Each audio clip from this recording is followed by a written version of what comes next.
kita, pemateri pertama kita yaitu Bapak Sevarius. Kepada Bapak Sevarius, kemudian sebelum kita mulai kami persilakan untuk bisa duduk mendampingi kami di depan sini Pak. Boleh tepuk tangannya teman-teman.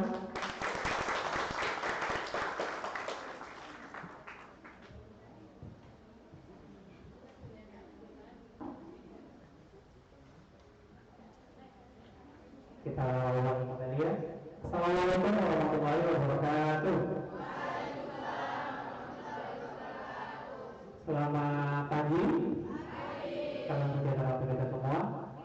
Baik teman-teman, sebelum kita lanjutkan kegiatan kita, sebelumnya materi yang pertama yang akan kami sampaikan yaitu terkait dengan bagaimana pentingnya menjadi seorang guru apalagi di tanah Papua.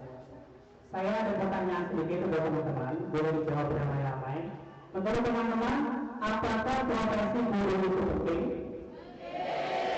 Oke, kalau teman-teman merasa bahwa profesi guru itu penting, maka teman-teman harus fokus dan benar-benar menyaksikan, menyimak apa yang akan disampaikan oleh Bapak pemateri kita, yaitu Bapak Sevarius yang pagi hari ini juga sudah hadir. Terima kasih Bapak sudah hadir. Perlu teman-teman ketahui bahwa Bapak Sevarius ini merupakan kepala sekolah dari SMA Negeri 1 Warmare. Jadi tentu saja di bawah Bapak Sevarius ini sudah banyak guru-guru yang dipimpin langsung oleh beliau, sehingga dalam menyampaikan materi ini kami rasa sudah pas sekali gitu ya teman-teman ya. Baik, tanpa perlu mengulur waktu lagi, kepada Bapak pemateri kami persilakan Bapak.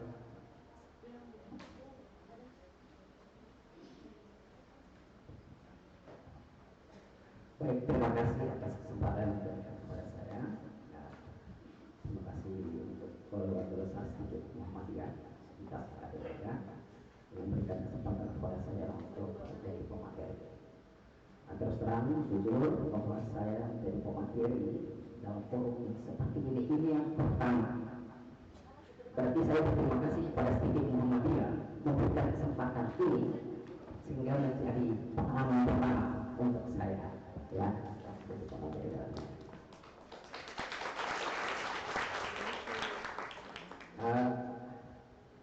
nama saya Sevarius ya. Tentu dari fisik orang akan mengatakan bahwa ini orang Papua, dan kebanyakan orang ketika melihat saya mereka mengatakan itu orang Papua. Nah, saya numpang lahir di Nusa Tenggara Timur, Provinsi Momere. Kemudian kami transmigrasi ke Manokwari tahun 1986 bulan September tanggal 26. Ya, orang tua saya saat ini di SP8 distrik Masih.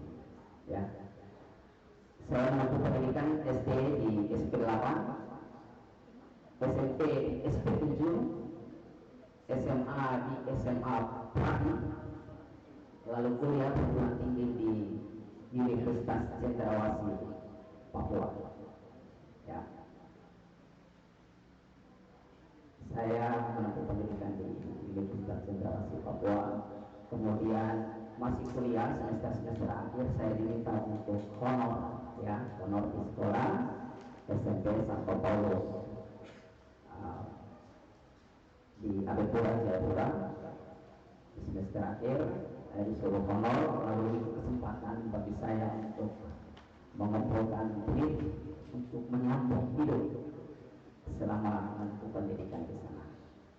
Lalu selanjutnya honor sampai 2,5 tahun di Jayapura, pulang ke Manokwari tahun 2004. Saya honor juga di SMA Negeri 2 Manokwari, ya. SMA Negeri 2 Manokwari, SMA Santo Paulus Manokwari. Lalu lulus CPNS, dinotafikasikan tahun 2005 di SMA Negeri 1 Warmare hingga dengan saat ini. Ya. Lalu kita akan masuk ke dalam materi. Tentu ada beberapa pertanyaan pemantik, ya. Mohon maaf, saya coba untuk membuat PPT ini mungkin secara ilmiah, mungkin bagi kalangan akademisi mengatakan tidak, tapi ini sudah yang saya sampaikan sesuai dengan apa yang saya bisa buat. Ya. Pertanyaan pemantik, apa motivasi saudara menjadi guru? Nah, apa motivasi saudara menjadi guru? Nah, ada beberapa pertanyaan, jawaban-jawaban yang bisa dipilih. Saya termasuk di bagian yang mana? Maaf, saya dipilih. Izin. Apa motivasi saudara menjadi guru? Ada beberapa jawaban. Lalu jawaban-jawaban saya termasuk di bagian nomor yang keberapa? Ya. Pertama, saya menjadi guru karena biaya kuliah yang lebih terjangkau. Seperti itu. Yang kedua, saya menjadi guru karena ingin mencerdaskan anak bangsa. Yang ketiga, saya menjadi guru karena itu adalah impian saya sejak kecil. Lalu, saya menjadi guru karena saya menyukai anak-anak. Saya menjadi guru karena tidak dapat menolak keinginan orang tua yang ingin anaknya menjadi guru. Lalu yang berikut, saya menjadi guru sebagai batu loncatan untuk mencapai cita-cita saya yang lain. Lalu yang berikut, saya menjadi guru karena mudah untuk mendapatkan pekerjaan. Lalu yang berikutnya, saya menjadi guru karena di waktu aku masih membutuhkan banyak guru. Kira-kira saya termasuk di bagian yang mana? Nomor 2, saya menjadi guru karena ingin mencerdaskan anak bangsa. Ini motivasi yang mulia. Ya, cita-cita dan harapan yang mulia untuk mencerdaskan anak bangsa. Tapi ada juga yang mempunyai motivasi karena dia berpikir bahwa menjadi guru itu mendapatkan pekerjaan sangat mudah. Kalau saya secara pribadi, ketika saya masih di SMP, saya sudah punya cita-cita dan harapan untuk menjadi guru. Karena ketika saya masih di SMP, saya melihat guru saya ada satu guru, sosok guru yang menjadi motivasi buat saya. Ketika cara menyampaikan materi, ketika memberikan motivasi, ketika membimbing dan mengajar kami itu luar biasa. Itu yang menjadi motivasi saya untuk menjadi guru. Di samping keinginan saya untuk mencerdaskan anak bangsa. Walaupun dalam hati kecil saya pun juga saya memikirkan pada saat itu bahwa menjadi guru itu berarti memiliki kesempatan untuk mendapatkan pekerjaan cukup besar pada saat itu. Karena ketika saya masih di SMP, di sekolah saya banyak guru yang tidak ada, ya, belum ada yang ditempatkan di sana karena waktu itu pegawai-pegawai yang ditempatkan di sekolah saya itu belum banyak. Maka dalam perjalanan ketika saya mengalami kesulitan, saya ingin sekali untuk belajar bahasa Inggris, tapi pada saat itu guru bahasa Inggris di sekolah saya itu tidak ada. Lalu saya mengalami yang namanya catat buku sampai habis dari kelas 1 sampai kelas 3. Di kelas 3 ada dokter yang diminta, dokter SP7 diminta untuk mengajar bahasa Inggris. Nah, dokter ini hanya bisa punya kesempatan untuk mengajar kelas 3. Lalu kami yang kelas 1 dia catat buku sampai habis. Ketika saya masuk kelas 3, dokter itu sudah pindah. Dokter berikutnya diminta untuk mengajar, tidak mau. Jadi saudara-saudara, teman-teman semua, itu ada keinginan dalam pribadi kita yang mendorong kita untuk menjadi guru. Ya. Tentu ketika menjadi guru itu pilihan. Saudara menempuh pendidikan di Institut Muhammadiyah. Ini adalah universitas yang mempersiapkan atau sekolah tinggi yang mempersiapkan saudara-saudara untuk menjadi guru yang tentu akan mengabdikan diri untuk anak bangsa ini. Maka dari sejumlah jawaban-jawaban ini, secara pribadi akan mengetahui sungguh saya di posisi yang mana. Ya. Jangan sampai kita menjadi guru karena batu loncatan. Ya tentu baik juga sebenarnya ada tujuan-tujuan seperti itu. Tapi ketika cita-cita itu menjadi mengemuka, bagi diri kita ini yang menjadi kurang bagus. Ya. Oke, ini pertanyaan pemantik yang tentu mau mendorong kita untuk betul-betul memaknai sungguh, menghayati sungguh bahwa saya menjadi guru karena panggilan. Ya. Permasalahan yang sering kita temukan dan pasti juga kita akan hadapi di masyarakat atau di lapangan khususnya di Malabar. Ini di sekolah saya alami. Mungkin ada dari sini ada alumni dari SMA Negeri 1 Warmare, banyak. Ya. Ya. Nanti kalau ketika saya menyampaikan seperti ini, ya beberapa orang yang di belakang itu yang berasal dari SMA Negeri 1 Warmare pasti juga akan tahu persis tentang situasi yang ada ini. Yang pertama, siswa banyak yang enggan ke sekolah. Saya tidak bisa mengatakan pemalas ya. Kalau pemalas itu kata-kata yang membuat orang itu menjadi ciut, lalu semangat untuk belajar itu kurang. Saya hanya mengatakan enggan ke sekolah. Dan itu di kondisi di sekolah saya itu luar biasa sampai dengan saat ini. Ya. Sampai dengan saat ini. Lalu yang berikut, siswa acuh tak acuh dengan pelajaran atau dia tidak mau mengikuti pelajaran itu dengan baik di sekolah, bahkan ya sekolah secara keseluruhan pun juga dia malas tahu dengan situasi yang ada itu. Ya. Yang berikut, siswa merasa sekolah bukan lagi kebutuhan untuk persiapan masa depan. Ya. Ini saya melihat di situasi di sekolah saya seperti itu kurang lebih. Mereka sudah menganggap sekolah itu bukan lagi menjadi kebutuhan bagi mereka untuk mempersiapkan masa depan mereka. Ya. Yang berikut, siswa hanya merasa pengulangan katanya. Siswa merasa sekolah hanya untuk mendapatkan ijazah saja. Dan itu sampai sekarang saya melihat situasi itu. Proses yang terjadi yang harus dilalui mereka abaikan. Jadi bagi mereka sekolah supaya intinya saya bisa dapat ijazah. Proses yang harus dilalui mereka abaikan. Lalu yang berikut, siswa merasa tidak sekolah pun bisa naik kelas, bisa lulus dan bisa dapat ijazah. Dan itu kenyataan. Ya, kalau misalnya nanti kalau besok PPL di sekolah saya, kalau saya bilang PPL, kalau ini makan 1, makan 2, makan 3, berkaitan juga dengan PPL. Kalau ketika saya di ujian dulu disebut PPL ya, PPL 1, PPL 2. Jadi PPL 1 itu kami 3 bulan di SMP, PPL kedua, kemudian 3 bulan di SMA. Lalu ada PTC itu di mata kuliah, jadi semester 6 kami seperti itu. Nah kalau di sini sebut makan 1, makan intinya sama, memberikan kesempatan kepada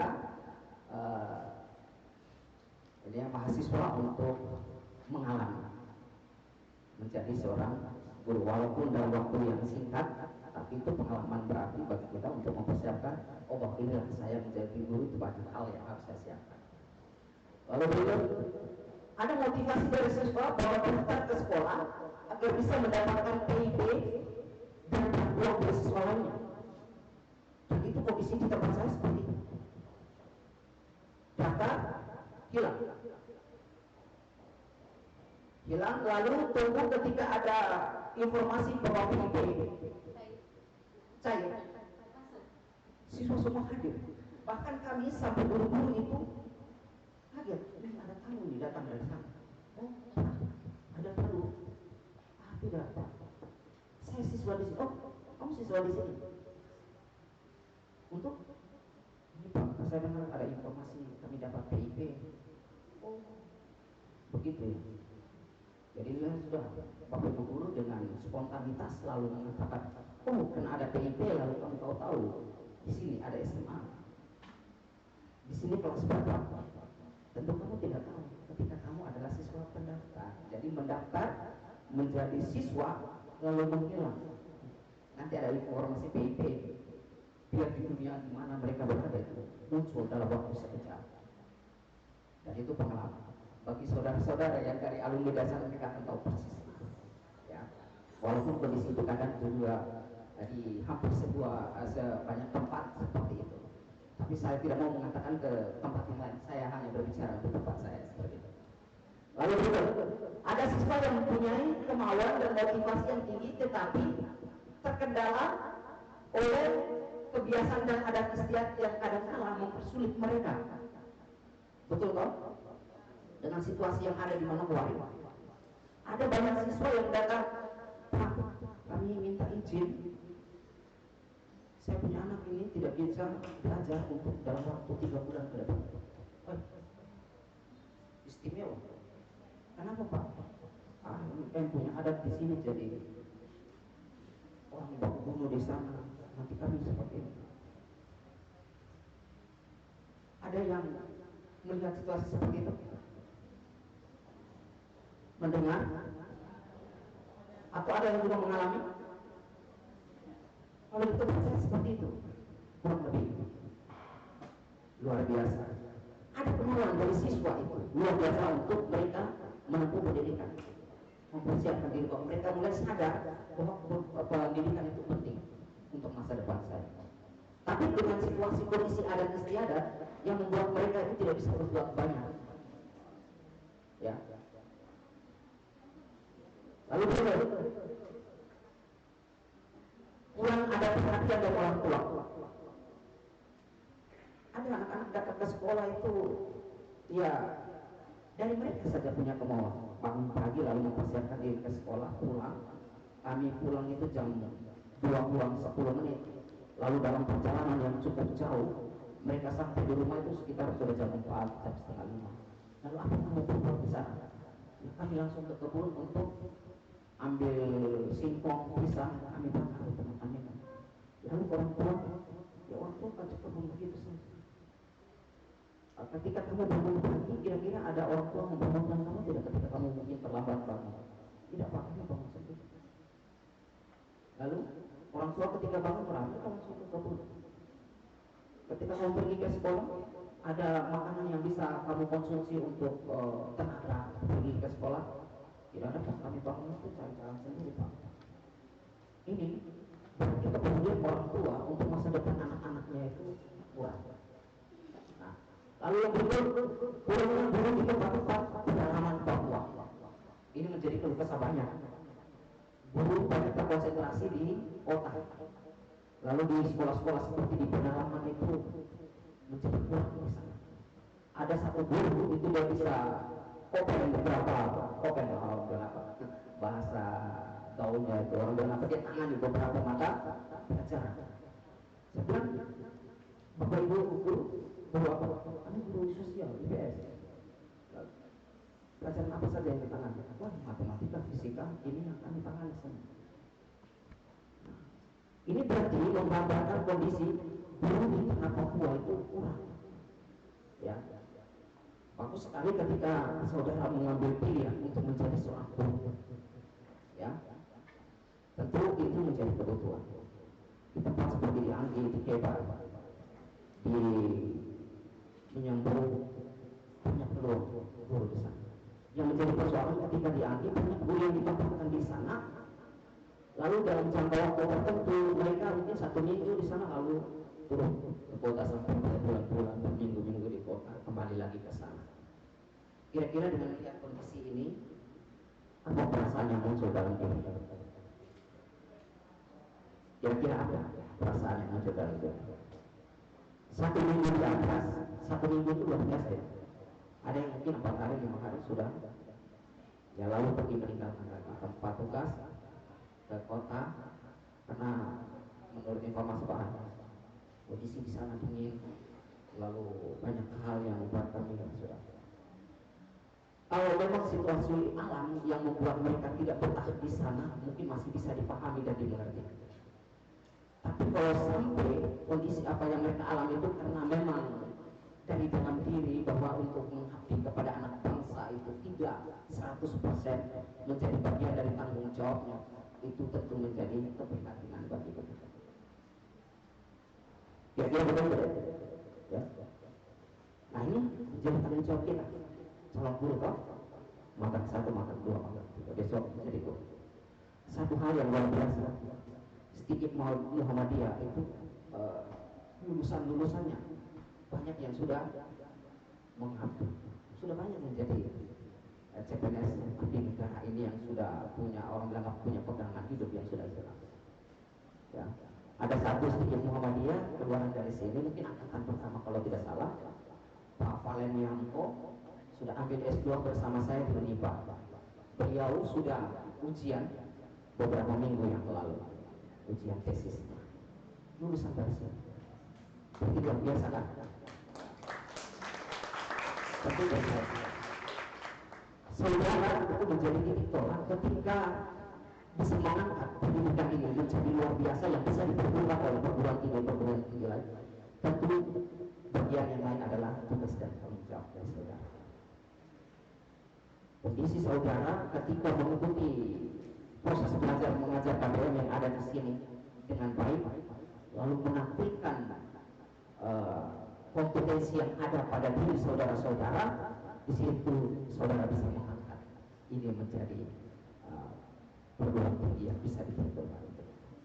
Bukan hanya bagi dosen, tapi mahasiswa itu juga menjadi pendongkrak nilai-nilai kebaikan yang ada di sini. Ya. Oke, ini beberapa permasalahan yang sering kita temui. Mungkin saudara bisa menambah, saudara-saudara bisa menambah. Selain permasalahan yang ada di sini, mungkin ada lagi yang lain. Ya. Nah, saya melihat dari kondisi yang ada itu, mungkin ada. Coba.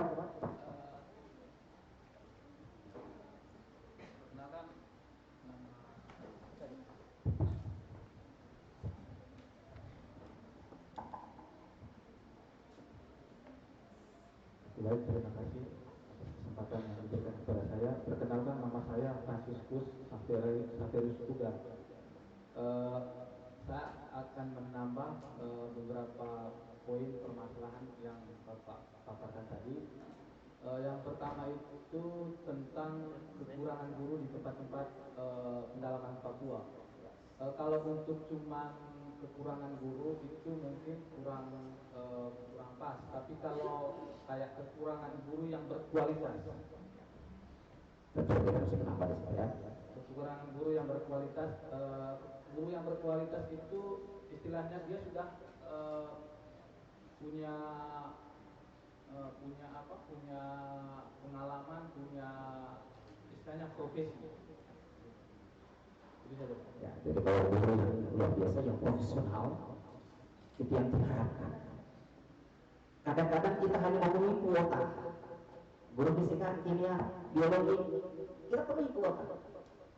Tapi yang guru yang memenuhi kuota itu dia profesional, berkualitas atau tidak? Tentu kita harus lihat di lapangan. Ya. Jangan sampai karena ini kekurangan guru lalu yang tidak punya istilahnya terpanggil, punya kemauan untuk menjadi guru, karena ada kesempatan di sana jadi saya coba masuk. Ada orang yang mungkin coba-coba masuk saja, tetapi ketika dia terjun di dalam, dia punya kecintaan untuk menjadi seorang guru itu muncul di situ. Lalu dia mulai mengembangkan diri, ya, mengembangkan diri untuk menjadi guru. Awalnya mungkin dia hanya sudah, saya memenuhi kuota saja, karena kebetulan di sana dibutuhkan, saya maju. Tahun 99 kalau tidak salah ya, 98 saya sudah kelas 3 SMA. Waktu itu penerimaan CPNS itu dari SD sampai perguruan tinggi. Penerimaan CPNS banyak orang mengisi kuota di perguruan tinggi, SMA dan perguruan tinggi. Ketika waktu itu kan ada formasi SD, lulusan SD itu dibutuhkan, dia punya ijazah S1, tapi karena peluang untuk mengisi formasi SD itu tidak ada, lalu dia abaikan ijazah S1-nya, dia pakai ijazah SD-nya, dia masuk dan dia lolos pada saat itu. Ya, pada saat itu mereka yang punya ijazah SD itu bisa ditempatkan sebagai penjaga sekolah. Lalu melalui tahap itu dia itu menjadi penjaga sekolah. Dalam perjalanan waktu dia mulai menyesuaikan ijazahnya. Lalu berikutnya bukan lagi penjaga sekolah, tetapi akhirnya menjadi guru yang profesional. Bapak Ibu, sorry saya mengatakan saudara saudara-saudara. Itu. Ada lagi yang mau menambah dengan persoalan yang ada ini? Ini saya coba melihat dari kondisi sekolah saya yang ada di sana dengan mungkin informasi-informasi yang berkembang di media sosial itu yang coba saya rangkum ini. Ini permasalahan yang sering kita temui. Nah, kalau melihat permasalahan seperti ini, menjadi seorang guru itu menjadi harus merasa prihatin di kondisi itu. Lalu harus ada tekad dalam diri seperti apa yang saya mau. Dampak yang terjadi dengan permasalahan yang ada tadi, ya. Hal-hal ini yang menimbulkan dampak negatif yang cukup mempengaruhi dan memberi andil rendahnya pendidikan di lingkungan kita ini dan di beberapa tempat di tanah Papua dengan kondisi yang tadi. Ada guru yang ini karena kondisi siswa juga seperti itu. Kemarin pasca COVID itu, siswa saya itu masih masuk itu dalam satu kelas itu yang mungkin waktu itu masih 90 sampai 100%. Tapi pasca COVID kemarin lalu mulai menurun sampai sekarang pun juga ada siswa yang merasa COVID masih ada, jadi kami ada di rumah saja. Ketika kami panggil, wah orang tuanya datang, wah katanya masih COVID, jadi kan Bapak punya COVID, ini informasi dari mana kalau COVID masih ada terus? Kan kita informasi bahwa COVID terusnya tidak boleh sekolah. Bapak, COVID sudah selesai. Sekarang waktunya untuk kita mau belajar. Oh begitu. Jadi tolong Bapak dorong anak Bapak untuk ke sekolah. Untuk pendidikan nenek. Lalu ada juga beberapa informasi yang kita dengar bahwa di tempat ada beberapa orang yang sudah lulus pada instansi tertentu, tetapi belum bisa membaca. Mungkin kemarin beberapa bulan yang lalu, ini saudara-saudara pernah mendengar. Ada yang sudah lolos di instansi tertentu, tapi setelah sudah mulai bekerja tidak bisa membaca. Ketika dites itu tidak bisa membaca. Pernah dengar itu kan? Saya tidak berani untuk menyebutkan instansi itu, nanti masalah ya. Sekian banyak orang sudah bekerja, tapi ternyata tidak bisa membaca. Apa yang salah di situ? Ya, tentu banyak hal yang harus kita lihat dari kita guru juga, dari siswa itu sendiri, dari orang tua, dari stakeholder. Ya, tentu itu menjadi keprihatinan kita. Kalau ketika menjadi guru lalu melihat dengan situasi dan kondisi itu dia baik-baik saja, berarti ada sesuatu yang keliru dengan diri orang ini. Ketika dia melihat ada yang tidak bisa membaca, lalu dia sebagai seorang guru, dia melihat itu sudah tidak apa-apa, itu kan dia punya pribadi. Kalau sampai ada perasaan muncul seperti itu, berarti jiwa menjadi seorang guru itu belum tertanam dalam diri. Nah, itu harus menjadi keprihatinan bersama, sekaligus menjadi tantangan bagi kita untuk mengambil bagian dalam tugas ini. Kalau dengan situasi kondisi seperti itu, ketika saya menjadi guru, saya tidak mau lihat ada yang sampai seperti itu. Ya. Kami sekolah dihubungi, Pak ini kenapa nih lulusan dari sekolah Bapak ini banyak yang tidak bisa membaca. Oh saya kaget juga. Di tempat saya kami seleksi, waktu itu saya jadi panitia seleksi penerimaan siswa. Ada banyak siswa yang tidak bisa membaca. Secara fisik gagah luar biasa. Tapi ketika dites, masuk di sekolah saya itu hanya tes membaca dan menulis. Kami utamakan di situ. Tes membaca tidak bisa. Dikasih buku, coba baca, tidak bisa dibaca. Tidak bisa membaca. Lalu dieja oleh panitia, termasuk saya juga waktu itu.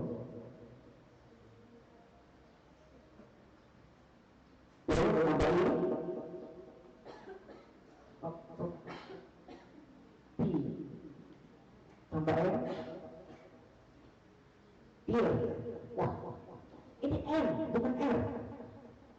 P tambah I, I tambah R, Ir. Waduh. Kami coba untuk membaca, ternyata dia tidak bisa membaca. Nah lalu kami coba lihat ini apa? Dia tidak tahu apa tulisan, dia bilang tulisan. Ini tulisan apa? Kan kami kasih abjad dari A sampai Z. Coba sebutkan abjad dari A sampai Z. Dia hanya bisa sebutkan sampai E, lalu berikutnya itu salah sebut semua. Wah, belum tahu dia. Coba kondisikan dulu siswa ini, nanti dia datang mendaftar lagi pada hari terakhir. Lalu kami pesan, kau pulang membaca dulu, belajar membaca. Kau belum bisa membaca ini. Dia pulang ke rumah. Sampai hari terakhir saya datang lagi. Sudah bisa membaca? Coba lagi, tidak bisa. Kami panggil orang tua, mari bapak dulu di depan. Anak ini kami suruh ke papan tulis, coba membaca. Kami coba membaca, tidak bisa. Lalu sekaligus dengan menulis tidak bisa. Bapaknya menyaksikan di situ. Lalu kami bilang, bapak, anak bapak itu belum bisa membaca.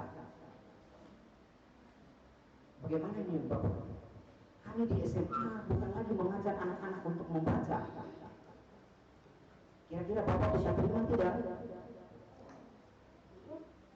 Ada yang terima, ada beberapa memang. Setiap tahun itu menjadi fenomena yang menarik untuk di tempat saya.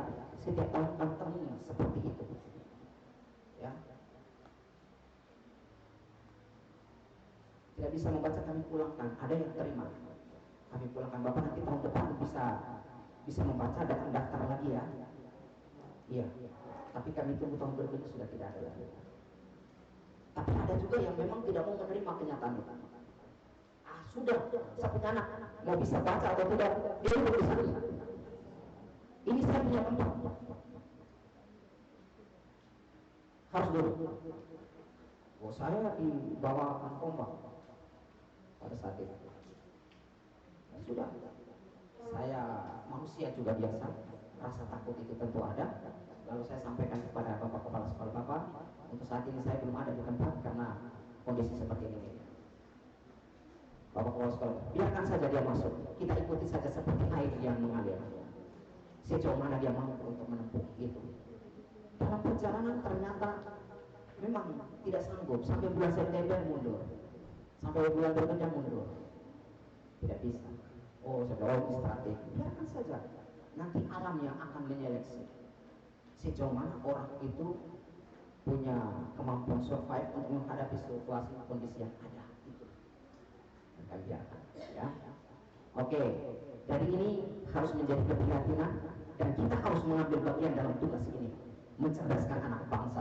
Kan saudara pilih di nomor 2 tadi Sumanto, mencerdaskan anak bangsa. Ini tugas dan tanggung jawab kita. Oke. Dengan adanya beberapa permasalahan yang kita temui itu, apa solusi yang bisa kita berikan? Ini solusi. Solusi adalah guru. Walaupun banyak solusi yang bisa itu mempengaruhi, banyak faktor yang mempengaruhi, tapi karena kita berbicara kita sebagai guru, maka solusi yang kita berikan guru dengan sistem dan proses pendidikan yang baik. Guru adalah kita, ya. Maka kita punya peran penting di sini. Jadi kalau berbicara guru, itu saya, itu kita. Maka kita harus memberikan solusi yang terbaik supaya bisa mengurangi atau meminimalisir orang yang buta aksara, yang tidak bisa membaca. Itu tugas dan tanggung jawab kita. Tapi kalau kita lihat situasi dan kondisi, itu biarkan saja dia nanti. Orang bekerja bukan berarti harus pintar membaca dan lain sebagainya. Mau cari hidup itu kan ada orang yang tidak tahu membaca, tapi bisa mendapatkan pekerjaan yang luar biasa. Ya.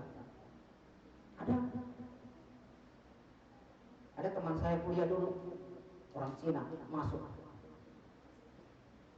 kuliah cuma 2 semester lalu menghilang.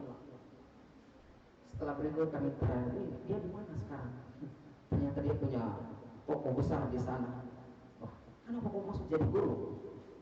Saya itu jarang-jarang lihat saudara-saudara kita yang dari sana itu jadi guru. Mereka kuliah itu di fakultas ekonomi dan lain sebagainya. Kamu pilih jadi guru? Itu kesasar saja. Waktu itu saya pilih fakultas ekonomi, tapi karena mungkin reformasi pada saat itu 98, jadi saya kok bisa masuk jadi guru. Tidak apa-apa, lanjutkan saja pendidikan itu. Ini sudah banyak tugas dan tanggung jawab yang harus saya ini. Karena kita kuliah kan banyak tugas-tugas yang diberikan. Dia merasa itu menjadi beban. Lalu dia mundur pelan-pelan. Kami coba ke Sentani lihat, wah, ternyata kok punya toko besar ini. Tidak mau lanjutkan pendidikan. Bisa ditransfer atau pindah ke fakultas ekonomi. Baik, sudah. Untuk apa? Ya.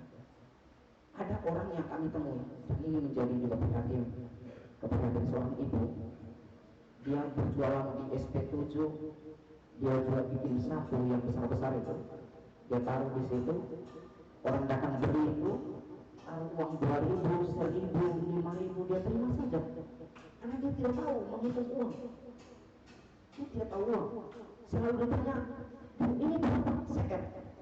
Seket itu berapa? 50. Jadi berapa buku sakunya? Seket. Tapi dikasih uang 2.000, dia terima saja. Dia tidak tahu seket itu seperti apa, lalu seperti apa. Dan ini nyata ya. Ketika pulang sampai di rumahnya, dia kasih uang ke suaminya, ini hasil jualan sapu tadi. Suaminya karena tahu hitung uangnya, wah, seharusnya sekian yang kau bawa, tapi kenapa cuma sedikit ini? Ya, yang itu dikasih. Laku semua toh, dia senang karena laku semua, tapi dia tidak tahu nilai uangnya berapa, itu dia tidak tahu. Sampai sekarang masih seperti itu. Dan ada orang-orang yang jualan di sekitar itu, dia kesian. Aduh, pada saat orang mau beli, mereka mau datang untuk kasih tahu, ibu ini masih kurang kok. Mereka takut nanti orang yang beli itu marah. Nah, ini berarti apa? Pembeli, penjual, dia sudah tampil dengan apa yang ada pada dirinya. Dia punya kemampuan seperti itu. Dan ini saya punya jual. Laku tidak laku, ini sudah saya punya jual. Dia berjalan dengan apa yang dia punya kemampuan seperti itu. Lalu sekarang si pembeli, di mana tanggung jawabnya? Berarti di situ letak apa? Tidak jujur kan? Orang pembeli itu dia tidak bertanggung jawab. Karena dia mengerti lalu bisa menipu orang lain. Sebagai calon guru lalu kita melihat dalam situasi ini, kita senang-senang saja. Lalu kita terlibat menjadi kompetisi seperti itu dengan lihat yang ada, tidak boleh, dosa ya. Kasihan. Ada orang yang jujur, ibu ini uangnya, dilihat uang ini ibu ada kembalinya. Karena dia kasih mungkin uang waktu itu kan sakunya itu sebenarnya 10, 15.000, yang besar 15.000, yang kecil itu 10.000. Dia kasih uangnya 50.000, uangnya kembali. Dia lihat mana uang kembalinya, mana ini ada kembalinya. Karena tidak ada uang kembali, orang tadi beli dengan 1.000, 2.000 tadi tidak ada uang cukup untuk kembali 50.000 tadi. Lalu yang pembeli tadi sudah ini untuk ibu sudah. Nah ini berarti apa saat buta, tidak mengerti angka, tidak tahu angka, tidak tahu membaca.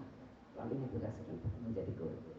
Kita harus mengabdikan diri dengan sungguh untuk mencerdaskan anak bangsa ini, supaya situasi dan kondisi yang ada pada ibu yang kita jumpai itu tadi jangan sampai terulang lagi untuk anak cucu kita yang akan datang. Tugas guru kita ya. Oke. Lalu nih guru yang ideal dan profesional, ini teorinya. Teorinya ini luar biasa seperti itu ya. Guru sebagai pendidik, sebagai pengajar, sebagai pembimbing, sebagai pemimpin, sebagai pengelola pembelajaran, sebagai model dan teladan, sebagai anggota masyarakat, guru sebagai administrator, sebagai penasehat, sebagai pembaharu inovator, sebagai pendorong kreativitas, sebagai emansipator, sebagai evaluator, sebagai kulminator. Ini teori yang disajikan. Nah, tentu saudara-saudara sudah pelajari semua itu. Ya. Ini guru yang ideal dan profesional. Harus seperti itu kita miliki. Ya. Kita harus memiliki kondisi seperti itu. Ya. Lalu ini, guru adalah seseorang yang memberikan ilmu pengetahuan kepada anak didiknya. Nah, ini teorinya. Bertanggung jawab untuk mendidik, mengajar, membimbing, mengarahkan. Apalagi? Ya. Saya sendiri tulis tidak baca sampai semua itu ya. Dan mengevaluasi anak didiknya agar bermanfaat di masa yang akan datang. Nah, guru harus mengetahui peran dan fungsinya ini. Seperti tadi saya sudah baca. Nah, ini teori saudara sudah dapatkan semua. Nah, guru profesional itu guru yang mampu menerapkan hubungan yang berbentuk multidimensional. Guru yang demikian adalah secara internal memiliki 4 kompetensi.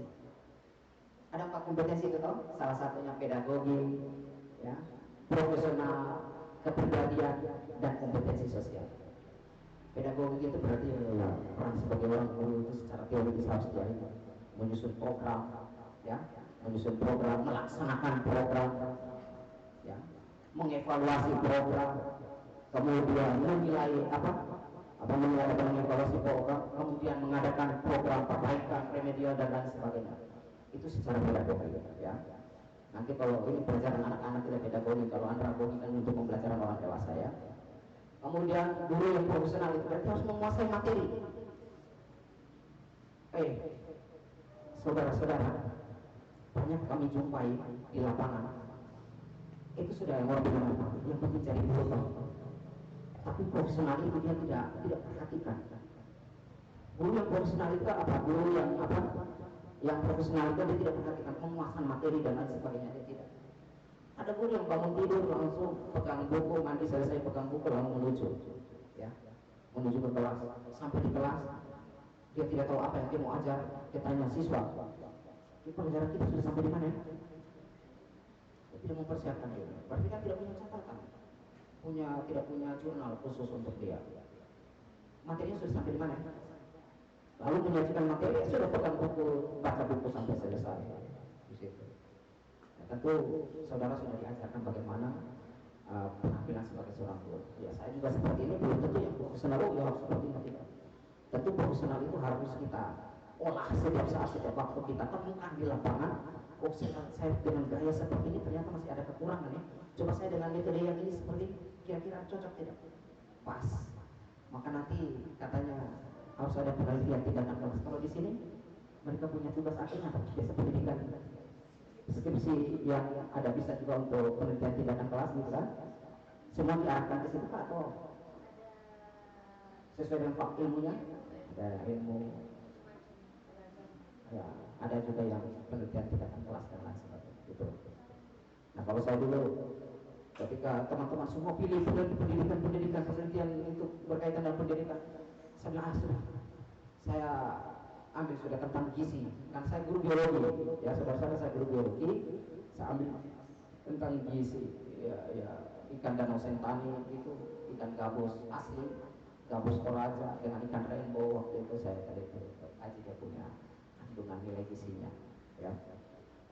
Lalu sekarang yang di S2 ini saya belum selesai, itu tentang makrosobentos, hewan-hewan kecil-kecil yang ada di Sungai Wariori itu saya teliti, tapi sampai sekarang belum selesai tesisku ya. Sudah mulai pembahasan, tapi nanti besoknya saya ketemu lagi dosen saya ya. Nah kemudian kepribadian itu harus luas dan lain sebagainya yang harus kita perhatikan.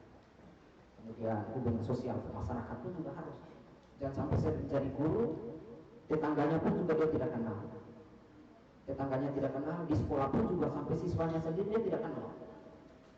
Dia kondisikan dirinya bahwa saya ini kelas atas, jadi saya tidak selevel dalam kamu. Dia mengambil posisi saya bertemu dengan orang-orang yang sederhana nah, ini tidak boleh ya. Kemudian yang berikut, saran guru yang berkarakter baik. Guru harus menjaga sikap dan kepribadian, berupaya terus meningkatkan SDM sebagai calon guru yang baik dan profesional. Ya harus kita sebagai guru mendidik anak, mereka itu adalah sumber daya manusia yang harus kita persiapkan buat mereka supaya mereka itu menjadi generasi penerus bangsa, penerus tongkat estafetnya kita untuk di masa yang akan datang. Siapa tahu anak didik kita besok menjadi guru, maka kita harus menampilkan diri kita itu menjadi guru yang memang sangat dicintai, disenangi oleh siswa. Kadang-kadang kita itu menjadi inspirasi bagi teman-teman anak-anak didik kita. Seperti saya mau jadi guru ketika waktu di SMP itu saya melihat ada satu sosok guru yang luar biasa yang membuat saya itu terinspirasi, lalu saya memilih mengambil bagian ini menjadi guru. Nah kita kalau jadi guru, kita harus menampilkan diri kita seperti itu ya. Kita menjadi sosok inspirasi bagi mereka. Ketika mereka tertarik dengan kita, lalu ada yang menyukai kita, oh sudah besok saya mau jadi seperti bapak ini, mau jadi guru seperti itu ya. Nah kemudian kita sebagai guru juga harus menghindari atau mengurangi kebiasaan buruk, sering meninggalkan kelas di saat pelajaran. Nah saya sudah 18 tahun mengajar di sana ya, sudah mau jalan 19 tahun ini. Yang begini-begini saya sering jumpai. Ada yang pada saat sudah mulai masuk mengajar, sudah persiapannya tidak bagus, lalu dalam situasi ketika mengajar anak bertanya, lalu dia mulai emosi muncul, dia marah. Ada juga yang kami jumpai ketika saya supervisi di kelas, ada yang siswanya tanya, Bapak kenapa bisa ketemu seperti itu? Ya ini sudah ketemunya seperti itu. Wah, kira-kira jawaban itu pas tidak ketika anak bertanya? Ini kan ilmu hitungan, fisika, ada matematika, ada kimia. Ketika siswanya bertanya, Bapak, sampai kita dapat angka seperti itu, bagaimana prosesnya? Dia punya jawaban apa? Ya ini sudah jawabannya seperti ini. Ini nyata loh, nyata. Wih, luar biasa. Kira-kira nanti kalau besok saya jadi guru, saya mau mengikuti jejak seperti ini? Tidak boleh. Ya kita ini bukan segala sesuatu kita tahu, tapi bagi siswa bahwa guru itu banyak yang dia tahu. Walaupun ada hal-hal tertentu yang kita tidak tahu, tapi harus dengan cara kita untuk menyampaikan ketika pertanyaan itu agak sulit dan kita tidak bisa memberikan jawaban pada saat itu, sampaikan dengan jujur pada mereka. Bapak juga belum sempat baca sampai di sini ya, Ibu belum sempat baca, tunggu nanti besok saya akan kasih jawaban. Tapi ada juga yang merasa supaya kelihatan profesional luar biasa, menyenangkan hati siswa yang bertanya, dia memberikan jawaban, ternyata jawaban itu salah. Supaya kelihatan menarik dan dia merasa bahwa saya ini supaya dilihat oleh siswa luar biasa tadi. Dia jawab saja apa yang bisa dia jawab. Akhirnya informasi yang dia sampaikan itu menjadi pengetahuan bagi siswa itu. Lalu dalam perjalanan hidup, di mana dia berada, dia menyampaikan konsep yang sama yang ketika gurunya sampaikan itu.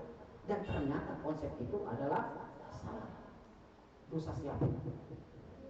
Mengajarkan sesuatu yang keliru kepada anak didik kita, dan itu akan terus terbawa. Maka kita harus tampil ketika mengalami kesulitan waktu jawaban atau pertanyaan siswa itu kita sudah sampaikan dengan terus terang, jujur kepada mereka. Saya belum membaca sampai sekarang, nanti Bapak lihat dulu ya, nanti Ibu lihat dulu, besok Bapak dapat jawab. Tapi ada guru juga yang ketika dia berjanji kepada siswanya, besok sudah dia bikin diri lupa. Dia bilang nanti saya coba cari dulu informasi. Dia tidak pergi membaca, tapi besok itu dia sudah bikin diri lupa lagi gitu mulai ini. Ketika siswa itu sudah menyinggung pertanyaan yang kemarin, Bapak mana jawabannya? Dia sudah mulai emosi dan marah. Banyak marah-marahnya lalu, nah sudah kamu catat buku sudah, Bapak mau aja. Nah, seperti itu kan? Oke, lalu berikutnya tidak mengajar.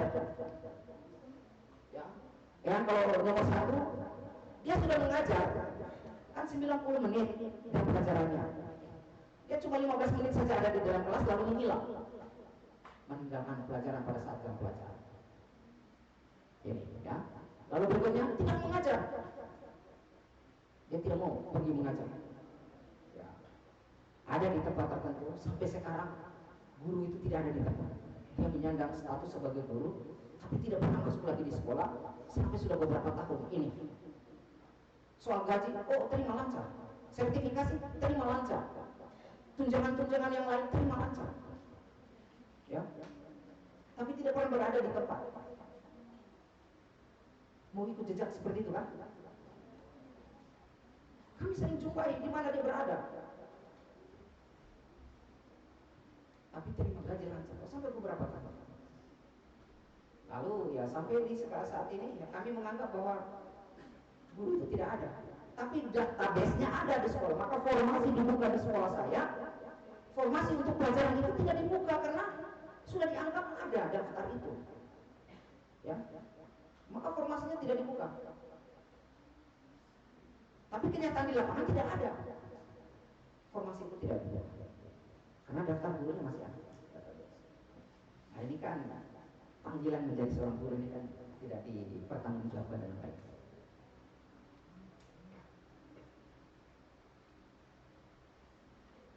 Nah, kurang persiapan dalam pembelajaran. Nah ini penting.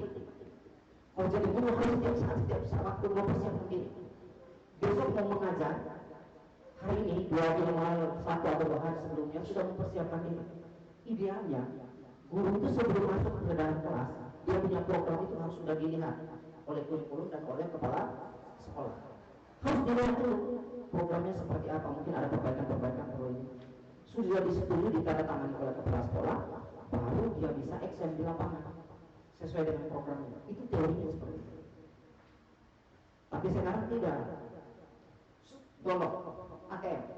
Ambil tiru, seharusnya modifikasi, ambil tiru dan modifikasi ATM. Tapi dia ambil tiru lurus-lurus, ya.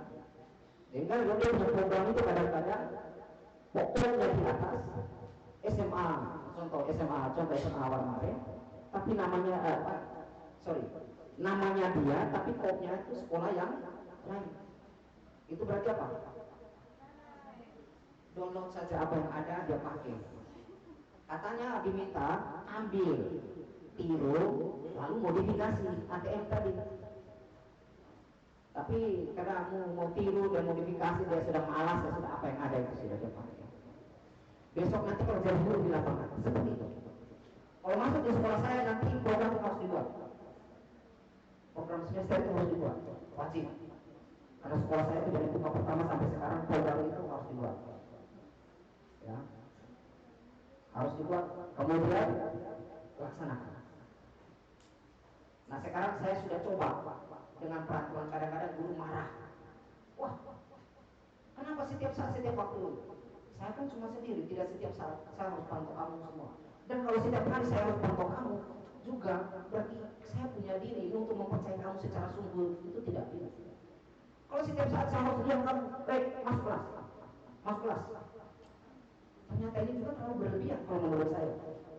Ya, kita berikan kebebasan, bertanggung jawab menjadi seorang guru. Ketika waktu lonceng berbunyi, masuk ke kelas. Kemarin guru piket itu kalau kopi lonceng, waduh kelas masih kosong. Saya bilang kopi guru piket besok, kopi lonceng, guru itu belum masuk. Kalau dia tidak ada di tempat PA dia, telepon dia. Ketika kamu dari guru piket, kamu jadi kepala sekolah hari ini.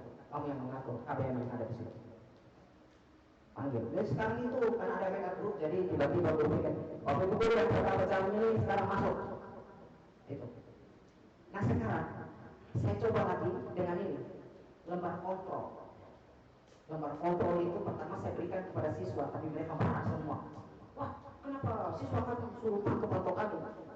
Bapak Ibu, ini catatan fakta, bukan menilai. Kalau menilai itu besok kamu naik pangkat, daripada penilaian guru, penilaian guru siapa, penilaian siswa, penilaian guru sejawat, penilaian kepala sekolah, pengawas, dan penilaian dari orang tua juga masuk di situ untuk naik pangkat.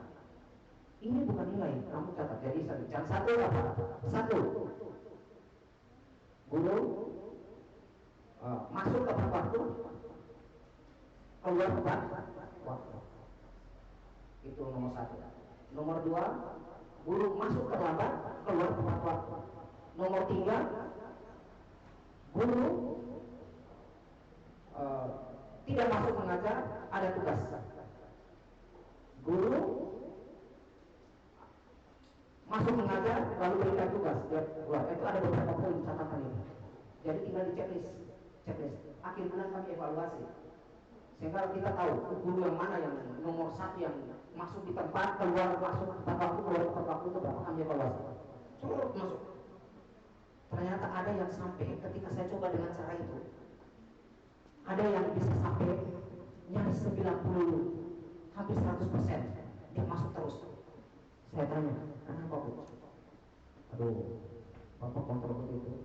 Saya juga berpikir bahwa nanti besok pada saat evaluasi kita refleksi, nanti saya termasuk dalam daftar yang tidak mengajar, meningkatkan kepada banyak itu, nanti saya malu.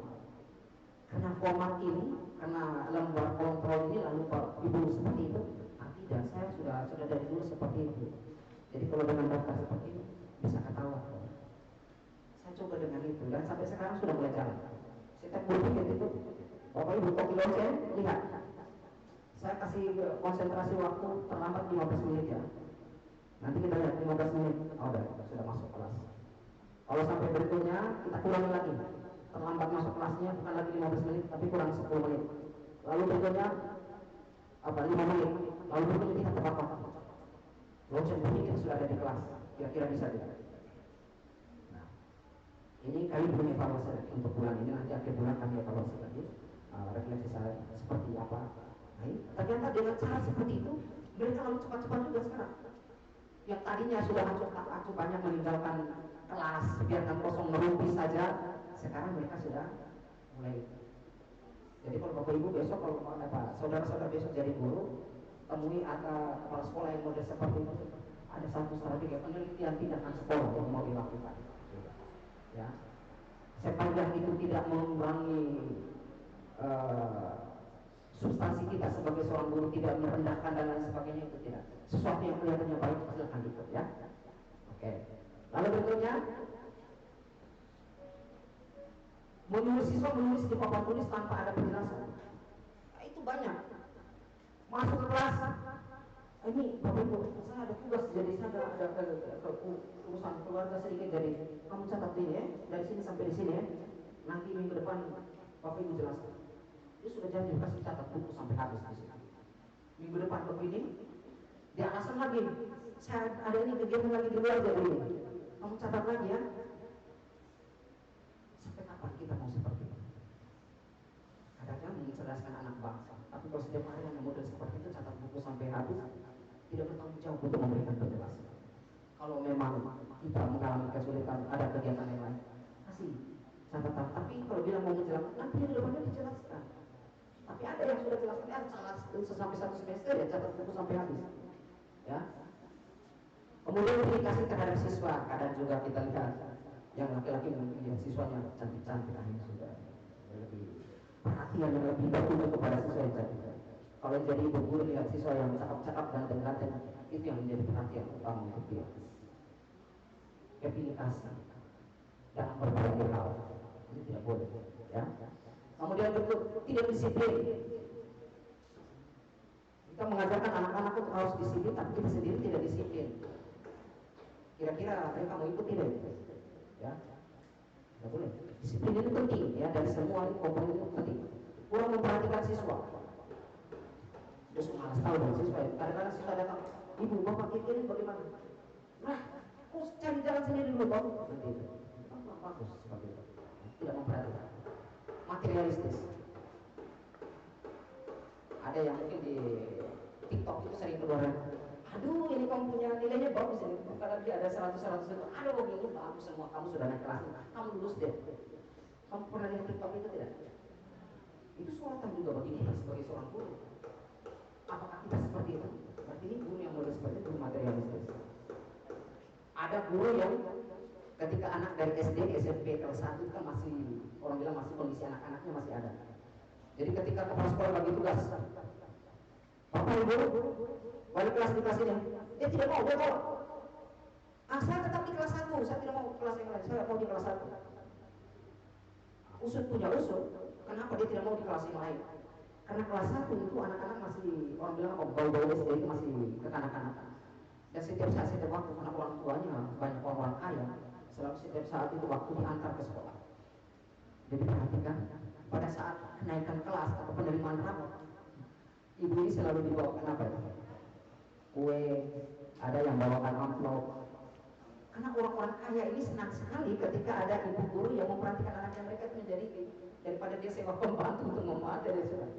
Jadi ibu ini, bapak ini punya motivasi di kelas 1 SMP karena itu setiap kali penerimaan rapor dia dapat terima bingkisan dari orang tua. Ibu terima kasih, terima kasih. Diusuli ternyata motivasinya itu toh. Nah, jadi diminta untuk balik kelas di kelas yang lain, dia tidak mau. Karena itu. Ada yang ibu seperti itu kan? Nah, ini repot kalau sampai itu yang menjadi utama. Tugas utamanya sebagai seorang guru dia abaikan. Wah, ini tidak bagus. Oke, berikutnya.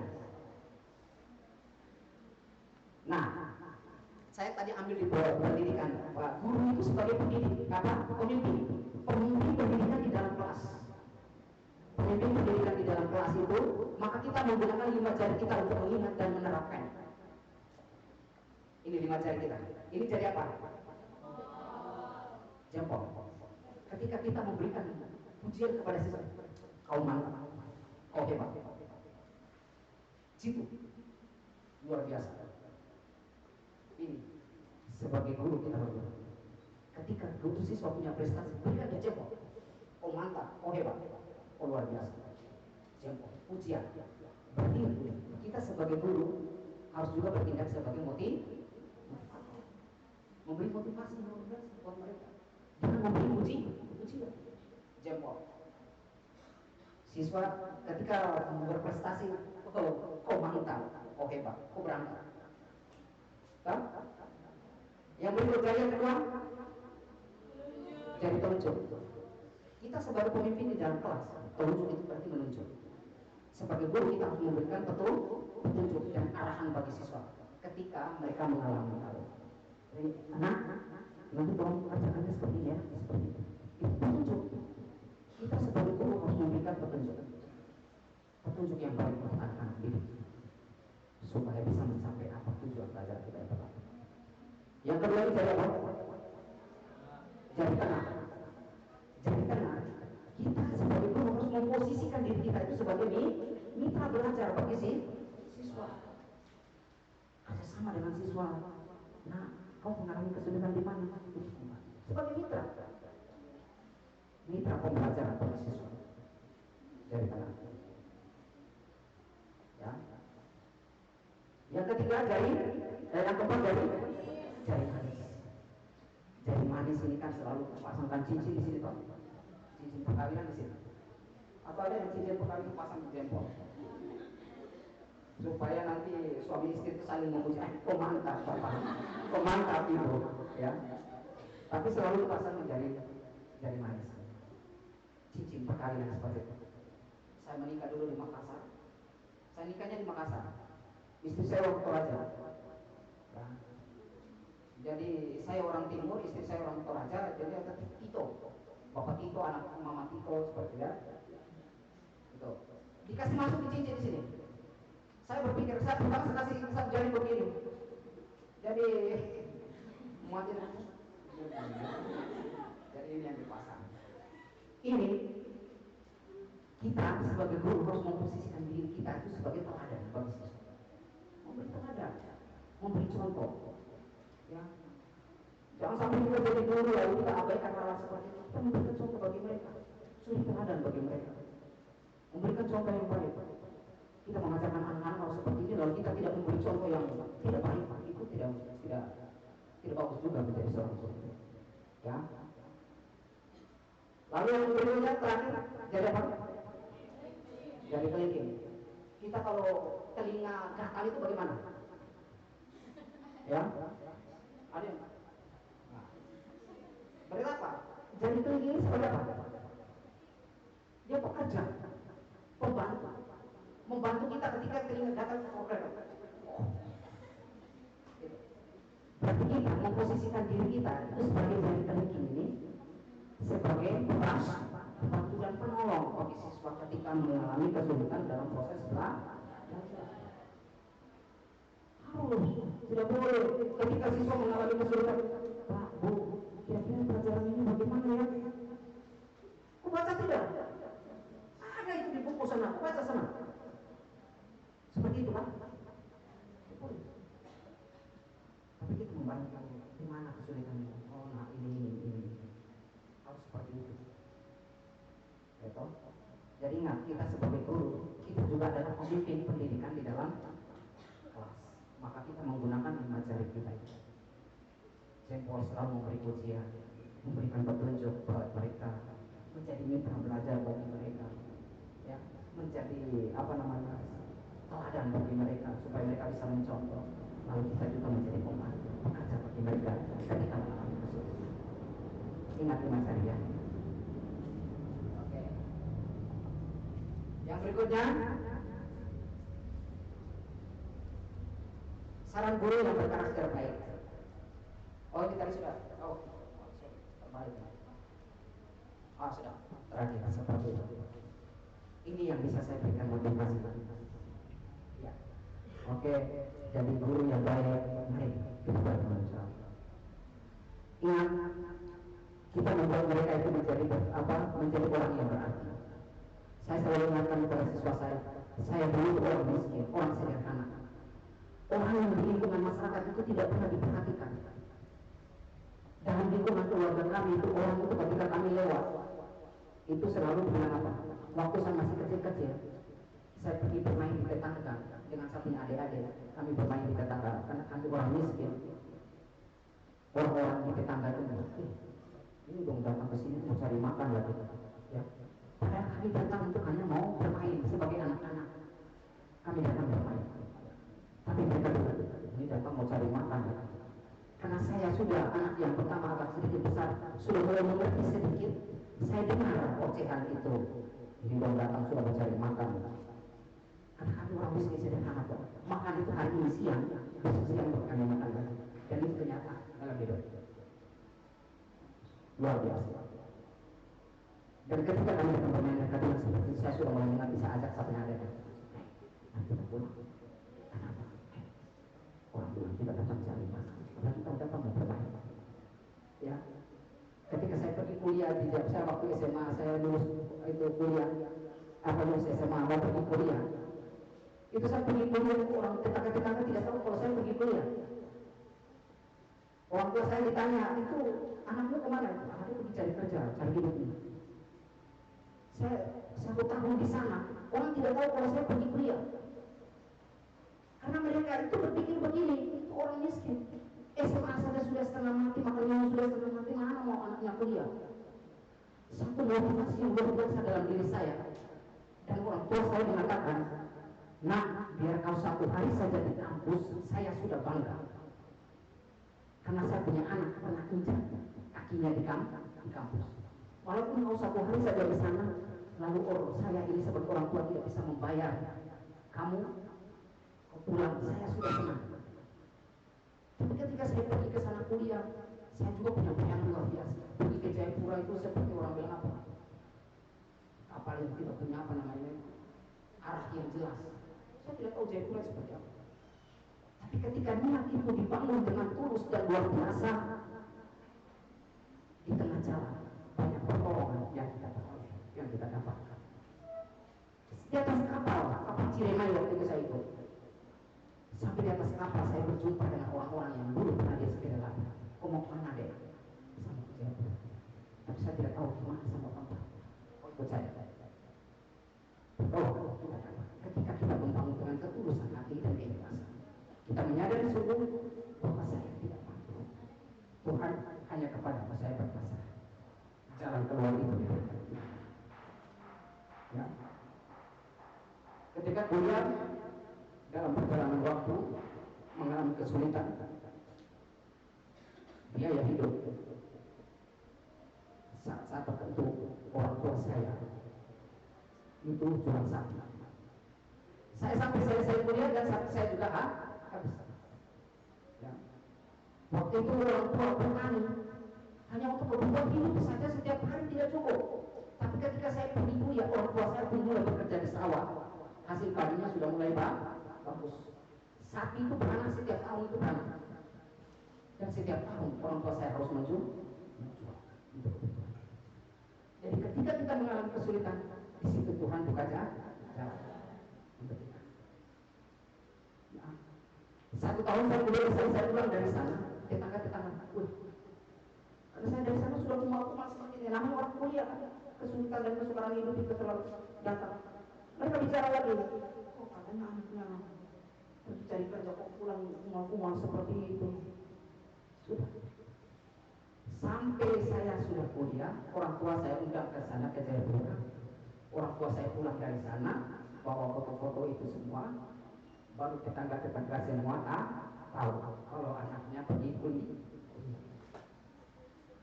Di situ saudara-saudara kita memberi nama cerewetnya orang, tetangga-tetangganya orang hanya melalui dengan pendidikan. Jadi kita mengangkat derajat keluarga kita itu hanya dengan pendidikan. Maka ketika keluarga saya tidak pernah diperhitungkan, ketika saya lulus kuliah, akhirnya tetangga-tetangga yang tadinya berbicara banyak mereka diam. Lalu saya membuka jalan itu, sekarang sudah banyak yang melanjutkan pendidikan. Nah, ini tetangga saya di sana. Saya bahagia karena dia melanjutkan pendidikan.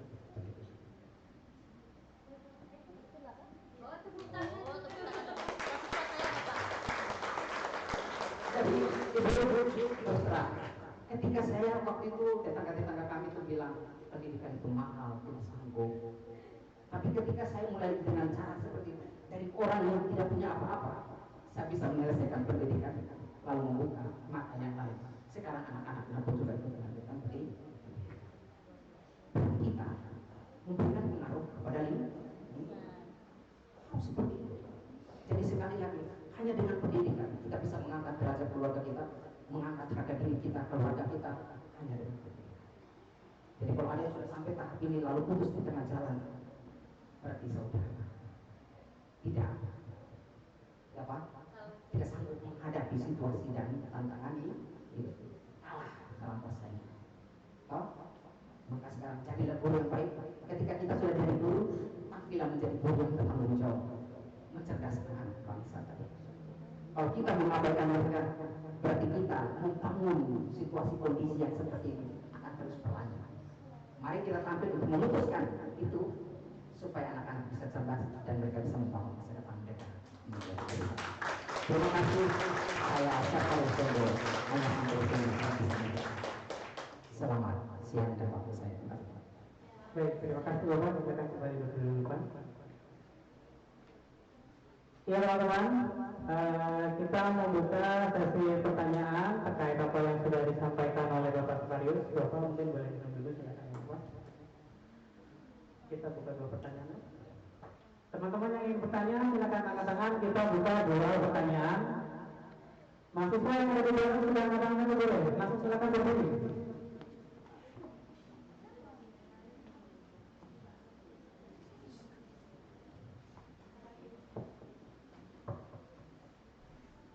Jangan lupa membatalkan diri dulu ya.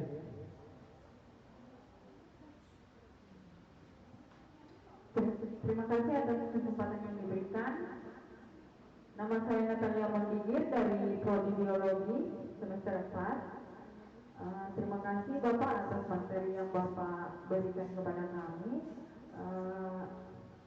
Ada sedikit pertanyaan juga dari saya mengenai desas-desus yang saya sering dengar selama ini.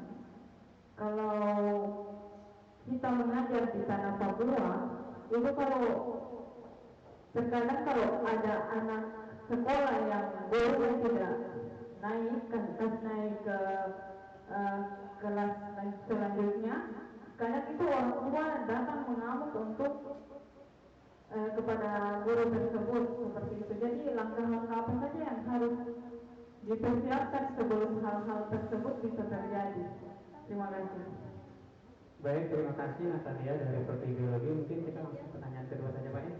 Oke, untuk pertanyaan selanjutnya teman-teman silakan. Oke, baik. Franciscus di depan sudah angkat tangan. Sebentar dulu.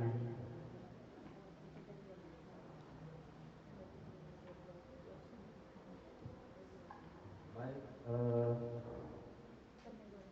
sebelum saya masuk ke pertanyaan, saya memperkenalkan diri dulu. Perkenalkan Pak, nama saya Franciscus Asirius Pugar, saya dari Prodi PGSD semester 5 masuk 6.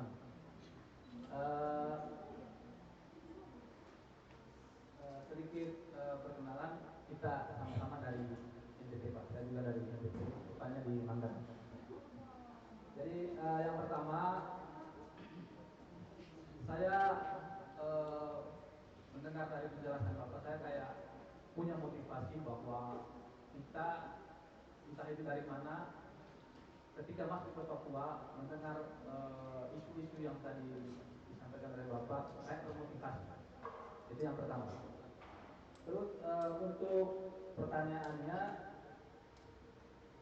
saya mohon penjelasan dari Bapak nanti berkaitan dengan pemaparan materinya, dan saya punya beberapa tanggapan ini. Yang pertama dari aspek orang tua. Jadi seperti yang tadi pertanyaan Kakak Natalia yang pertama tadi itu tentang orang tua yang mengamuk ketika anak murid tidak dinaik kelas, tidak kasih naik kelas. Jadi tadi juga Bapak sampaikan di situ terkait dengan sistem-sistem di sekolah Bapak juga. Kalau bisa juga ditambah dengan sistem tidak naik kelas itu, tapi dengan metode yang wajar, yang bisa mengambil hati orang tua supaya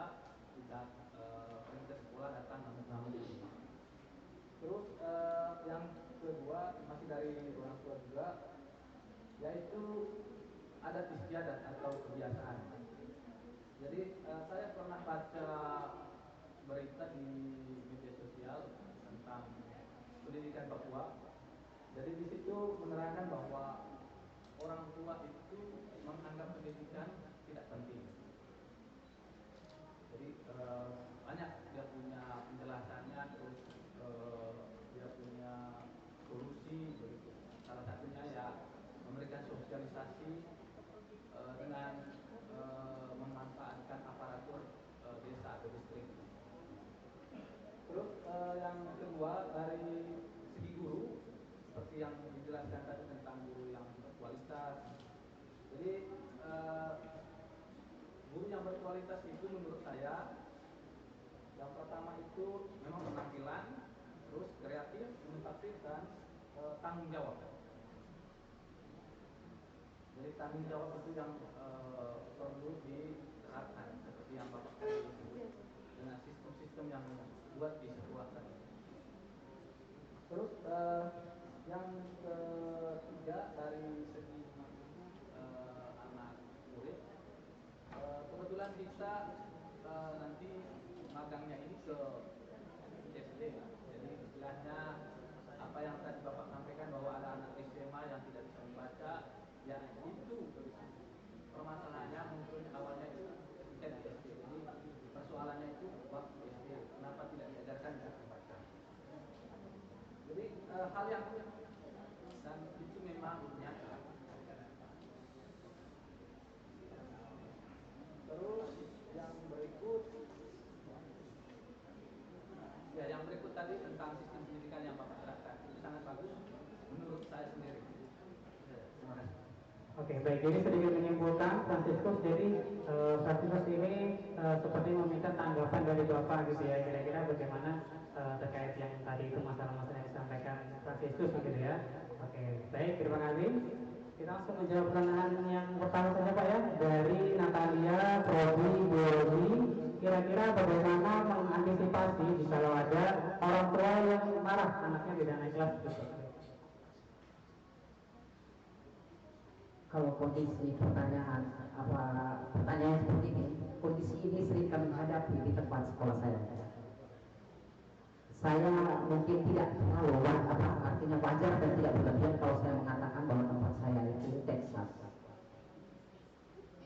Ya. Jadi kalau pertanyaan seperti itu, bagaimana kita mungkin solusinya ya? Kira-kira bagaimana cara menghadapinya tadi? Kalau bilang kondisi bilang tidak naik kelas di tempat saya itu selalu masalah. Pernah kami coba dengan beberapa siswa untuk tidak naik kelas. Orang tua datang mengamuk, marah-marah. Ketika kita memberikan penjelasan bagi mereka itu, penjelasan itu tidak ada artinya. Yang mereka mau itu anak saya harus naik kelas. Soal nanti dia mau mengalami proses yang harus seperti itu dan seperti ini, mereka itu tidak penting bagi kami, tidak penting. Yang penting sampai anak itu naik kelas. Kenapa Bapak harus seperti itu? Tidak, dia punya umur itu. Nanti kalau besok dia tinggal kelas itu nanti umurnya tambah ini. Wah, kalau begitu harus belajar sungguh dong Bapak, supaya ini. Lalu caranya bagaimana? Kami pernah coba untuk tidak naik kelas. Ada beberapa orang tua itu mengamuk. Lalu kami coba dengan cara memberikan penjelasan itu tidak ada artinya. Ada yang mau bisa mengerti, tapi ada juga yang tidak mau mengerti. Ada juga yang mereka sarankan kepada kami di sekolah itu, sudah kasih naik percobaan toh. Kami kasih naik percobaan dengan catatan 1 bulan itu, kalau tidak kondisinya seperti ini, kami bisa turun. Kami panggil anak itu, kira kok punya kondisi begini seperti ini, kok mau kembali ke kelas atau tidak?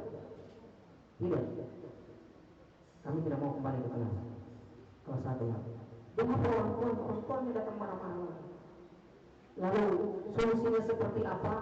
1, kami sudah memberikan penjelasan bahwa pendidikan itu bukan hanya melulu soal naik kelas dan tidak naik kelas, tetapi pendidikan itu proses itu harus dilalui, tahapan-tahapan itu harus dilalui. Karena itu pembentukan karakter dan lain sebagainya. Kepribadian mereka itu dibentuk juga dari situ. harus mulai belajar. Kami coba memberikan penjelasan, tidak mempan. Lalu kondisinya seperti apa? Itu tetap kami coba, lalu ya ketika kami kasih shock terapi seperti itu, siswanya sudah mulai ada perubahan-perubahan. Tapi beberapa waktu kemudian kembali lagi ke habitatnya. Jadi dia punya habitat seperti itu, ya kembali lagi ke situ. Jadi lalu seperti apa solusinya? Kami pernah, saya bilang sama wali-wali kelas, tolong dibuat surat panggilan ketika siswa itu tidak masuk kelas. Bapak kami sudah panggil berapa kali, tapi ada orang tua yang datang, ada yang tidak mau datang. Soal datang tidak datang, yang penting kita hitam di atas putih, kita pernah melakukan panggilan kepada mereka. Panggil, ada. Kita mengantisipasi situasi yang akan datang itu seperti apa. Panggil. Kadang-kadang kami panggil orang tua, bukan orang tuanya yang datang. Dia pergi ketemu di jalan, dia punya teman-teman sejawat bermain yang sudah mungkin lulus atau mungkin sudah kerja, dia ajak itu masuk ke sekolah. Nah kami coba berbicara untuk memberikan motivasi orang tua, memberikan penjelasan. Tidak nyambung, kenapa? Bukan orang tuanya yang datang untuk kita harus sampaikan. Kondisi ini terus terjadi dan kami sudah melakukan sosialisasi itu. Dan kami belum berhasil 100%. Pernah kami lihat siapa yang tidak ikut ujian itu yang menjadi catatan buat kita. Dan kami pernah coba satu siswa tidak lulus. Ketika orang tua datang mengamuk di sekolah, ini kenapa anak saya tidak naik kelas? Tidak. Kenapa anak saya tidak naik kelas? Kalian bukan. Bapak Ibu baik kelas, tolong buat catatan itu disimpan baik-baik. Disimpan baik-baik. Ketika orang tua itu datang mengamuk, akan kasih tunjuk ini. Bapak, dari segi absensi, dia ini sudah 67 hari tidak masuk sekolah. Ini diakumulasi dari satu semester itu semua. Jadi ada yang sampai 100 lebih. Nah, satu semester itu 100 lebih, semester 2 60 lebih. Lalu berikutnya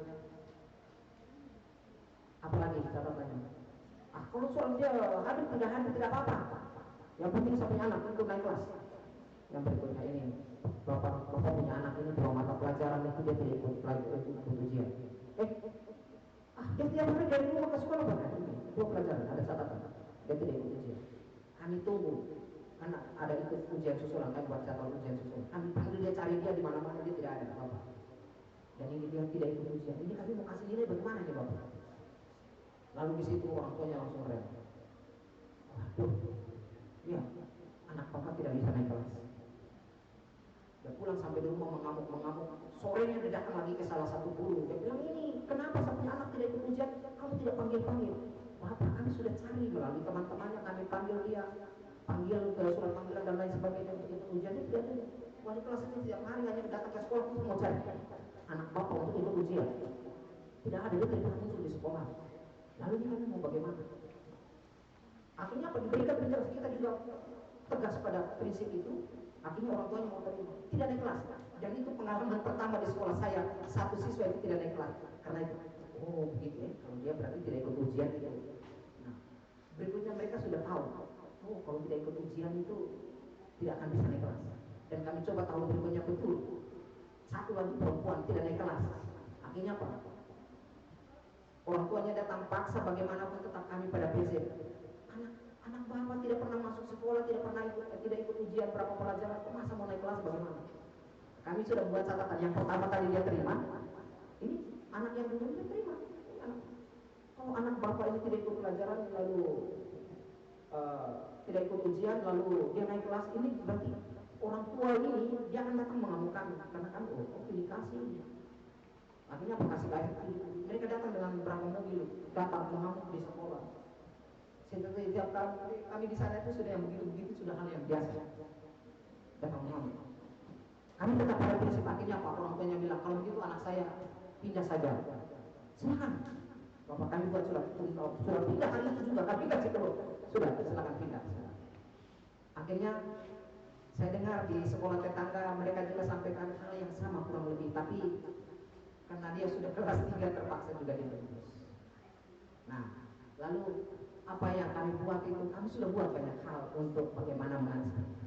Dari regulasi aturan-aturan itu, berapa mata pelajaran tidak, ini berarti tidak naik kelas. Ada kelasnya sudah. Tapi mereka tidak mau. Yang penting anak saya naik kelas itu saja. Soal proses itu tidak penting, ya. Oke. Lalu mungkin kurang lebih seperti itu. Kalau misalnya solusi yang sampai 100% kami belum sampai ke tahap itu, kami sudah berusaha sedemikian rupa dan masih banyak. Lalu tadi siapa ini? Franciscus tadi sempat mengatakan apa tadi ya? Saya lupa tadi. Jadi di dalam adat itu ada sebagian orang tua yang merasa bahwa pendidikan itu kurang penting. Dengan kondisi yang ada itu, berarti mereka itu sadar bahwa pendidikan itu penting. Makanya ketika anaknya tidak naik kelas, mereka datang mengamuk toh. Ketika anaknya kami tidak terima di sekolah, mereka mengamuk toh. Berarti kan mereka berpikir bahwa itu penting, pendidikan itu penting. Tapi soal proses, bagi mereka itu tidak penting. Proses yang harus dilalui itu mereka tidak penting. Yang penting pendidikan itu, pendidikan dalam arti untuk mendapatkan ijazah tadi itu penting, karena ini untuk dia punya masa depan. Tapi proses itu mereka tidak mau, harus diikuti seperti itu. Sudah, anak saya ini kan nanti dia akan ini ada masalah adat istiadat lagi, jadi sudah. Mereka mau berharap bahwa kami sekolah ini mengerti dengan situasi yang mereka alami. Ya, ada saat-saat tertentu kami mengerti memang, tapi ada hal-hal yang bersifat urgent itu kami bilang sama mereka, proses ini loh penting. Bukan soal kamu dapat ijazah atau tidak dapat ijazah, tapi proses pendidikan yang harus dilalui, tahapan-tahapan itu harus dilalui, itu yang penting. Mereka proses tidak mau, tapi mereka bilang sekolah itu penting. Kenapa? Mereka tuntut anaknya harus sekolah, berarti kan mereka sadar itu. Nah, cuma prosesnya yang saja yang mereka abaikan. Itu saya. Terima kasih. Baik, itu ya. Oke. Terima kasih atas jawabannya Bapak Suparius, dan mudah-mudahan ini semua membawa manfaat bagi kita semua. Dengan begitu kita akhiri materi pada bagian ini yang pertama. Kalau begitu sekali lagi kami ucapkan terima kasih kepada Bapak Suparius. Boleh teman-teman kita bersama.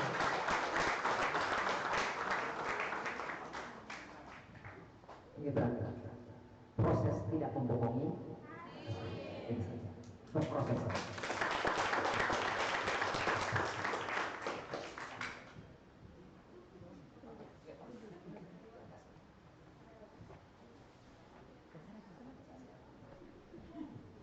Boleh tepuk tangan teman-teman.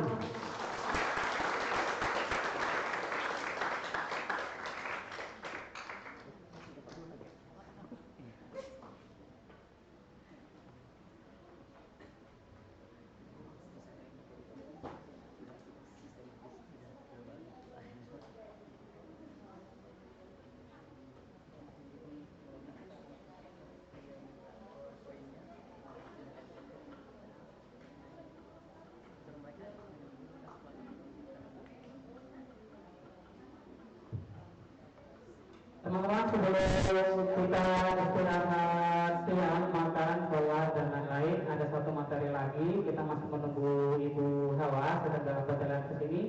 Kita ada kue-kue yang sudah dibagi ke teman-teman, boleh dimakan. Apa sudah habis? Kalau begitu kita refleksi sebentar dulu saja.